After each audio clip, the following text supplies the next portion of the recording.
کی ہی زندگی گزارتا ہے وَمَن يَمُوتَ کافرن، اور مرنے کے وقت کیا ہو جاتا ہے؟ کافر ہو جاتا ہے، دائرے اسلام سے خارج ہو جاتا ہے. یہ بدترین شخص ہے. اور بہترین شخص کون ہے؟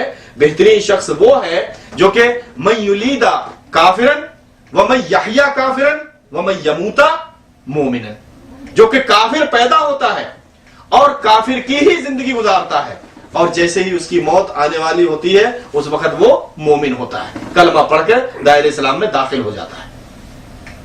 یہ توفیق ہر کسی کے لیے نہیں ہوتی.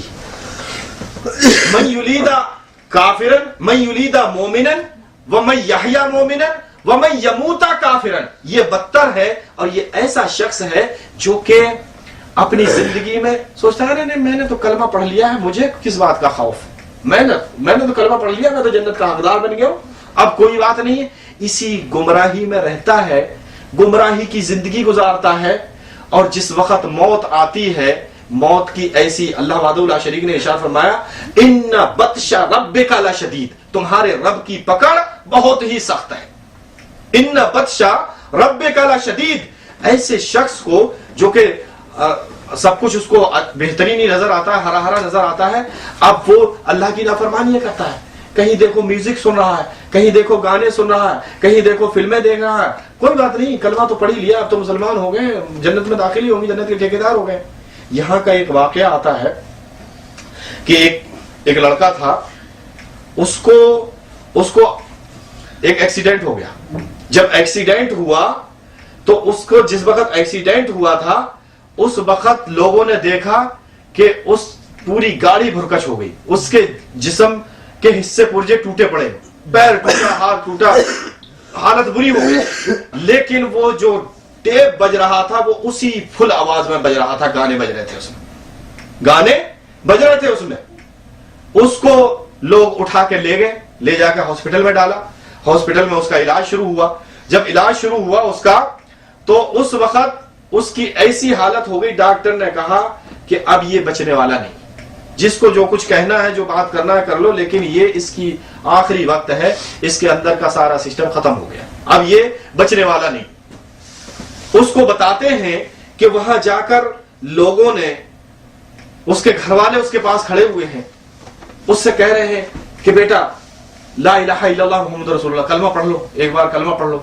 کوشش کر رہے ہیں، سب کوشش کر رہے ہیں، وہ کوشش کرتا ہے اور کوئی بات کہتا ہے تو کہہ لیتا ہے، لیکن جب کلمے کا نمبر آتا ہے اس کی زبان سے ادا نہیں ہوتا ہے. کلمہ اس کی زبان سے ادا نہیں ہوتا ہے، اس سے سب کہتے ہیں. آخر میں کہتا ہے کہ واللہ عارف تو ہادہ کلمہ، اللہ کی قسم ہے کہ میں یہ کلمہ جانتا ہوں، ولیکن لا یستطیع، لیکن ابھی میری طاقت نہیں ہے کہ میں اس کلمے کو پڑھ سکوں، میرے اندر طاقت ہی نہیں ہے، میری زبان سے وہ ادا ہی نہیں ہو رہا ہے. کیوں؟ اس لیے کیونکہ گمراہی کی زندگی گزار رہے تھے. من یموت من یلید کافرا من یلید مومنا ومن یحیی مومنا ویموت کافرا. ایسے شخص جو ہے اللہ وحدہ لا شریک ہم کو مرتے وقت کلمہ لا الہ الا اللہ پڑھنے کی توفیق عطا فرمائے. تو ایسے شخص انہی کو اللہ وحدہ لا شریک نے ارشاد فرمایا کہ یا ایھا الذین آمنوا اتقوا اللہ، اے ایمان والو اللہ سے ڈرو، حق تقاتہ ہی، دیکھو تمہاری جب تم مرو، حق تقاتہ ہی ولا تموتن، تو تمہاری موت نہ آئے، وانتم مسلمون، جب مرو تو مسلمان ہی مرنا، کہیں ایسا نہ ہو کہ موت کے وقت تم کافر ہو جاؤ. موت کے تعلق سے قرآن حدیث میں بہت ساری باتیں آتی ہیں. موت کے تعلق سے حدیثیں بھری ہوئی ہیں. نبی کریم صلی اللہ علیہ وسلم کہیں قبر کا ذکر کرتے ہیں، کہیں موت کا ذکر کرتے ہیں، کہیں انسان کی زندگی کا ذکر کرتے ہیں. سب یہ کس لیے؟ تاکہ یہ قوم جو ہے، یہ انسان جو ہے کسی طرح سے راہ راست پر آ جائے. مقصد کیا ہے؟ کسی نہ کسی طرح سے یہ راہ راست پر آ جائے. لیکن یہ قوم ہے جو کہ سدھرنے کا نام ہی نہیں لیتی. نبی کریم صلی اللہ علیہ وسلم ایک خطبہ آتا ہے آپ صلی اللہ علیہ وسلم کا کہ آپ صلی اللہ علیہ وسلم کے لڑکے کی وفات ہوئی. کس کی؟ ابراہیم کی. ابراہیم کی وفات ہوتی ہے. اس دن جب ان کی موت ہوتی ہے تو سورج گہن پڑ جاتا ہے. سورج گہن پڑ جاتا ہے سورج کی. جب گہن ہوتا ہے تو آپ جانتے ہیں کیسا ہوتا ہے, سورج کی روشنی ختم ہو جاتی ہے. روشنی ختم ہو گئی, لوگوں نے کہنا شروع کیا کہ ارے ابراہیم کی وفات کی وجہ سے سورج کا جو ہے اس کی روشنی ماند پڑ گئی, اس کی روشنی ختم ہو گئی. کس وجہ سے؟ موت کی وجہ سے. آج ہمارے ہاں ایسا بہت ہوتا ہے کہ ارے اس کی وجہ سے یہ ہو گیا, ارے راستے سے نکل کے گئے, ارے بلی راستہ کاٹ گئی, ادھر سے مت جانا ہے. ایسے خوف دلایا جاتا ہے. یہ کوئی بھی چیز جو ہوتی ہے وہ اللہ کے حکم سے ہوتی ہے, کسی انسان کے اس سے. نبی کریم صلی اللہ علیہ وسلم نے جب لوگوں کی یہ حالت دیکھی, آپ صلی اللہ علیہ وسلم نے سب کو جمع کیا. آپ صلی اللہ علیہ وسلم نے جماعت سے نماز پڑھائی, اور وہ نماز آپ صلی اللہ علیہ وسلم نے کیسے پڑھائی کہ ہر رکعت میں آپ صلی اللہ علیہ وسلم نے 2 سجدے کیے اور 2 ہی رکوع کیے. یہ سنت سے ثابت ہے کہ سورج گرہن کی نماز ایسے پڑھنا چاہیے. کتنے؟ ایک رکعت میں 2 رکوع اور ایک ہی رکعت میں 2 سجدے اور 2 رکوع. اس طرح سے آپ صلی اللہ علیہ وسلم نے 2 رکعت نماز پڑھائی. اور نماز پڑھانے کے بعد آپ صلی اللہ علیہ وسلم نے ایک خطبہ دیا اور کہا کہ اے لوگوں, یہ چاند اور سورج جو ہیں یہ سب اللہ کی نشانیاں ہیں, اللہ کی نشانیوں میں کی نشانی ہیں. اللہ جب چاہے ان سے ان کو روشن کر دے اور جب چاہے ان کی روشنی چھین لے. اے لوگوں, کسی کی موت اور زندگی سے ان کا کوئی تعلق نہیں, کسی کی موت اور زندگی سے ان کا کوئی تعلق نہیں ہے. یہ سورج اور چاند اللہ کی نشانیاں ہیں. اللہ تعالیٰ جب چاہے اس کی روشنی چھین لے, جب چاہے اس کی روشنی اس کو واپس کر دے. کسی کے مرنے اور کسی کے زندہ رہنے سے, کسی کی شہرت سے اس پہ کوئی فرق نہیں پڑتا ہے. پھر آپ صلی اللہ علیہ وسلم نے ایک خطبہ دیا اور کہا کہ واللہ, اللہ کی قسم ہے, یا امتا محمد, اے محمد صلی اللہ علیہ وسلم کی امت, واللہ یا امتا محمد لو تعلمون ما اعلم, اگر تم اس چیز کو جان لو جو کہ میں نے دیکھا ہے, جو چیز آج میں نے دیکھی ہے, اگر تم اس چیز کو دیکھ لو, لو تعلمون ما اعلم لضحکتم قلیلا ولا بکیتم کثیرا, تو تم بہت تھوڑا سا ہنسو اور بہت زیادہ رو. جو کچھ آج اللہ وحدہ لا شریک نے مجھے دکھایا ہے, اگر وہ چیزیں تم دیکھ لو, تو آپ صلی اللہ علیہ وسلم نے کہا یہاں تک کہ آج مجھے اللہ وحدہ لا شریک نے جنت بھی دکھائی اور جہنم بھی.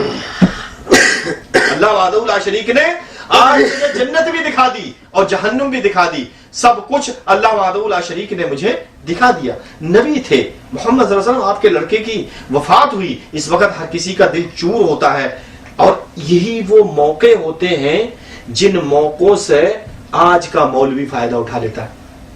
کوئی مرے تو اس وقت سب کے دل تو ٹوٹے ہوئے ہیں, اس وقت وہ جیسا کہہ دے گا سب ایسے ہی ماننے کے لیے تیار ہے. اسی طرح سے ایک خوشی کا موقع ہوتا ہے کہ جب بچہ پیدا ہوتا ہے, اس وقت جو جیسا کہہ دیتا ہے, بچہ جس کے یہاں لڑکا پیدا ہوا, خوشی ہوئی ہے, وہ ویسا ہی کرنے کے لیے تیار ہوتا ہے. یہ 2 موقع ہیں جن موقعوں پر دین میں زیادہ گڑبڑی پیدا کی جاتی ہے, کہیں خوشی کے نام پر تو کہیں غم کے نام پر. اور کہیں کسی کی موت آنے والی ہوتی ہے تو وہ وقت ایسا ہوتا ہے کہ نہ تو مرنے والا اس دنیا سے جانے کے لیے تیار ہوتا ہے, اور نہ ہی جو اس کے گھر والے ہیں وہ اس کو بھیجنے کے لیے راضی ہوتے ہیں.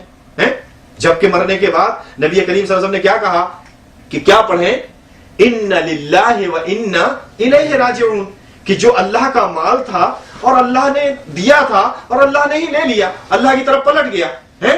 لیکن وہ وقت ایسا ہوتا ہے کہ نہ تو اس مرنے والے وہ خود بھی جانے کے لیے تیار نہیں ہوتا ہے اس دنیا سے, چاہے کہیں سے کوئی علاج, اب اس میں کہ تم یہ بھی کر لو, تم یہ بھی کر لو, ارے یہ موت سے بچ جائے گا, اس کے ساتھ میں یہ کر لو. اس وقت ساری شرکیہ, ریت رواج, رسم, یہ سب اسی وقت داخل کیے جاتے ہیں. اس وقت گھر والوں کو بہت ہوشیار رہنا چاہیے, بہت اس معاملے میں بہت ہوشیار رہنا چاہیے کہ کسی کی پیدائش ہو, کسی کی موت ہو, ایسے موقعوں پر بہت ہوشیار رہنا چاہیے. قرآن حدیث کو مضبوطی سے پکڑ لینا چاہیے تاکہ کوئی بہکانے والا اس کو بہکائے نہیں.